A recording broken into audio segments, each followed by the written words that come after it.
Hi hello.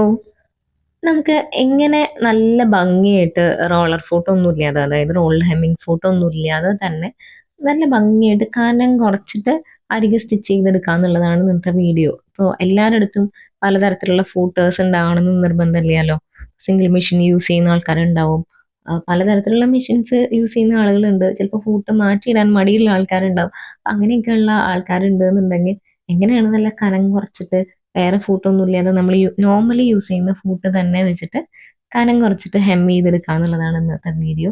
എന്തായാലും video help ആവും തന്നെയാണ് ഞാൻ വിചാരിക്കുന്നത്. ആദ്യമായിട്ടാണ് നമ്മുടെ ചാനൽ കാണുന്നത് എന്നുണ്ടെങ്കിൽ ഇങ്ങനത്തെ കണ്ടന്റ് ഇഷ്ടമാണെങ്കിൽ സബ്സ്ക്രൈബ് ചെയ്തിട്ട് കണ്ടിന്യൂ ചെയ്യൂ കേട്ടോ. അപ്പൊ ഞാൻ 2 പീസ് തുണി എടുത്ത് വെച്ചിട്ടുണ്ട്. ഇത് ഞാൻ ഈ വീഡിയോ പർപ്പസിന് വേണ്ടി തന്നെ എടുത്തിട്ടുള്ളതാണ്. സ്ട്രെയിറ്റ് ആയിട്ടുള്ള ഫാബ്രിക്കിലും എന്താണ് കേർവ്ഡ് ആയിട്ട് നമുക്ക് അമ്പർലയൊക്കെ സ്റ്റിച്ച് ചെയ്യുമ്പോൾ അമ്പർല സ്കേർട്ടോ അനാർക്കലിയൊക്കെ സ്റ്റിച്ച് ചെയ്യുമ്പോൾ താഴെ നമ്മൾ കേർവ്ഡ് ആയിട്ടാണ് അടിച്ചു കൊടുക്കേണ്ടി വരിക. ആ 2 രീതിയിൽ ഞാൻ കാണിക്കുന്നുണ്ട് കേട്ടോ.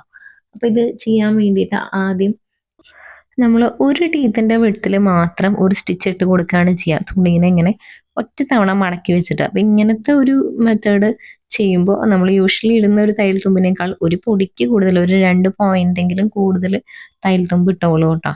അങ്ങനെ ആകുമ്പോഴാണ് കംഫർട്ടബിൾ ആയിട്ട് ചെയ്യാൻ പറ്റുണ്ടാവുക. അല്ലെങ്കിൽ നമുക്ക് നോർമൽ കൊടുക്കുന്ന തയ്യൽ തുമ്പാണെങ്കിൽ നമുക്ക് അഡ്ജസ്റ്റ് ചെയ്തിട്ട് ചെയ്യാൻ പറ്റും. ഒരു 2 പോയിന്റ് അങ്ങനെ എക്സ്ട്രാ ഇട്ടാൽ നന്നായത് മാത്രം. അപ്പൊ ജസ്റ്റ് ഒരു ടീത്തിന്റെ അകലത്തിൽ ഞാൻ സ്റ്റിച്ച് ചെയ്ത് കൊടുക്കുന്നുണ്ട്. അപ്പൊ നമുക്ക് ചെയ്യാൻ പറ്റുന്ന ഏറ്റവും ലീസ്റ്റ് ആയിട്ടുള്ള വിഡ്ത്തിലാണ് അരികത്ത് കൂടെ എന്ന് പറയില്ലേ, ആ ലൈനിൽ സ്റ്റിച്ച് ചെയ്ത് കൊടുക്കുകയാണ് ചെയ്യണത് കേട്ടോ. അങ്ങനെ നമ്മൾ ആ സ്റ്റിച്ച് ചെയ്ത് എൻഡ് വരെ കൊണ്ടുവരാം കേട്ടോ. എത്ര ലെങ്ത്തിലാണോ അത്ര ലെങ്ത്തിൽ സ്റ്റിച്ച് ചെയ്തെടുക്കുക.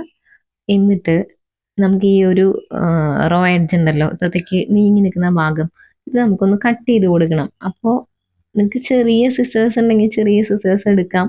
അല്ലെങ്കിൽ ഞാനിപ്പോൾ സ്റ്റിച്ച് കട്ട് ചെയ്യുന്നത് എൻ്റെ നോർമൽ കട്ടിങ് സിസർ വെച്ചിട്ടാണ്.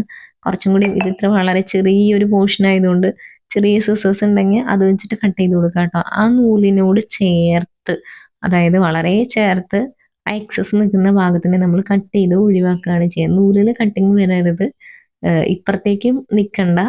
ഇങ്ങനെ ചേർത്ത് ട്രിം ചെയ്യാന്ന് പറയില്ലേ, നമ്മളിപ്പോൾ സ്കാലപ്പ് ഒക്കെ കട്ട് ചെയ്തെടുക്കില്ലേ, സ്കാലപ്പ് ചെയ്തതിന് ശേഷം നമ്മളത് കട്ട് ചെയ്ത് റെഡിയാക്കി എടുക്കുമല്ലോ, അതേപോലെ ആ നൂലിനോട് ചേർത്ത് ഇങ്ങനെ കട്ട് ചെയ്തെടുത്തിട്ടുണ്ട്. അപ്പൊ എക്സ്ട്രാ ഇവിടെ കയ്യിൽ ഒന്നുമില്ല. എന്നിട്ട് ജസ്റ്റ് ഒരു നേരിയ മടക്കം, ആ ഒരു ടീത്തിന്റെ അകലത്തിൽ നമ്മൾ തയ്ച്ചതിനെ അതേപോലെ ഒന്ന് മടക്കിയിട്ട് ഒന്ന് സ്റ്റിച്ച് ചെയ്യാം കേട്ടോ. അപ്പൊ ഏറ്റവും കുറഞ്ഞ സൈസിലുള്ള എന്ത് കിട്ടും, താഴത്തെ ഹെം പോർഷൻ കിട്ടും നമുക്ക്. അങ്ങനെ നല്ല ഈസി ആയിട്ട് നല്ല ബ്യൂട്ടിഫുൾ ആയിട്ട് നീറ്റ് ഫിനിഷിൽ ഒരു തരത്തിലുള്ള ഫൂട്ടറിന്റെ ഹെൽപ്പ് ഇല്ലാതെ നമുക്കിത് അടിച്ചെടുക്കാം കേട്ടോ. നല്ല കനം കുറച്ചിട്ടാണ് ഞാൻ തുന്നിയിട്ടുള്ളത്. ഞാൻ ഡിഫറെൻ്റ് ആയിട്ടുള്ള ഒരു ത്രെഡ് ഇട്ടിട്ടുള്ളത് നിങ്ങൾക്ക് വിസിബിലിറ്റിക്ക് വേണ്ടിയിട്ടാണ് കേട്ടോ. നിങ്ങൾ ചെയ്യുമ്പോൾ സെയിം ഷെയ്ഡ് ത്രെഡ് തന്നെ യൂസ് ചെയ്തിട്ട് ചെയ്യുക. ഇതാണ് ഇതിൻ്റെ അകവും പുറമൊക്കെ കാണിക്കുന്നത്. ഇനി നമുക്ക് കേർവ്ഡ് ആയിട്ടുള്ള, അതായത് നമുക്ക് അനാർക്കലിയുടെ താഴെ, അംബർല സ്കേർട്ടിന്റെ താഴെ, അംബർല പലാസോയുടെ താഴെ, ഓക്കെ, ഇനി കേർവ്ഡ് സർഫസിൽ എങ്ങനെയാണ് അത് ചെയ്യാന്നുള്ളത് നോക്കാം. ഒന്നുമില്ല, ഇതുപോലെ തന്നെയാണ് ചെയ്യുക. നമ്മൾ നേരത്തെ സ്ട്രെയിറ്റ് പിടിച്ച് അടിച്ചപ്പോൾ ഇവിടെ ഒന്നിങ്ങനെ വളച്ച് വളച്ച് കൊടുക്കേണ്ടി വരുന്നു മാത്രം. അപ്പോഴും ചെയ്യേണ്ട പരിപാടി, അതായത് ആ പ്രൊസീജിയർ സെയിം തന്നെയാണ്. ഒരൊറ്റ പല്ലിന്റെ അകലത്തിൽ ഈ ഒരു ഹെം ഏരിയ ജസ്റ്റ് ഇങ്ങനെ മടക്കി വെച്ചിട്ട് ഒറ്റ ടീത്തിന്റെ വിട്ടിൽ ഇങ്ങനെ കറക്റ്റ് ആയിട്ട് ചിരിച്ച് പിടിച്ചു കൊടുത്ത് തയ്ച്ചെടുക്കാം കേട്ടോ. അപ്പൊ ഇങ്ങനെ തയ്ക്കുമ്പോൾ എന്താ ഒരു ഉപകാരം വെച്ചാൽ ചുളിവ് വരില്ല. നമ്മൾ കാലിഞ്ചും മടക്കി അടിക്കുന്ന സമയത്തേക്ക് ചെറിയ ചുളിവുകൾ വരാനുള്ള സാധ്യത ഉണ്ടല്ലോ.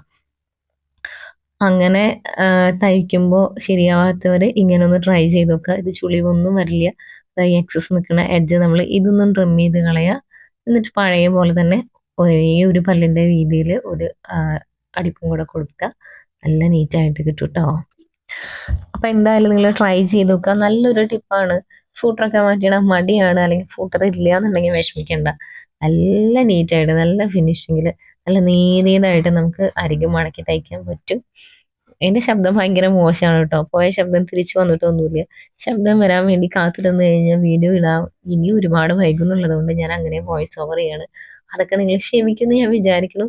പിന്നെ നിങ്ങൾക്ക് ഇങ്ങനത്തെ വീഡിയോസ് ഇഷ്ടമാണെന്നുണ്ടെങ്കിൽ നിങ്ങൾ ഫ്രണ്ട്സിന് ഷെയർ ചെയ്യാനും വീഡിയോ ലൈക്ക് ചെയ്യാനും സബ്സ്ക്രൈബ് ചെയ്തിട്ടില്ല ഇതുവരെ എന്നുണ്ടെങ്കിൽ സബ്സ്ക്രൈബ് ചെയ്യാനും മറക്കരുത് കേട്ടോ. അപ്പം നല്ലൊരു വീഡിയോ ആയിട്ട് ഇനിയും കാണാം. അതുവരേക്കും bye bye, thank you, Tata.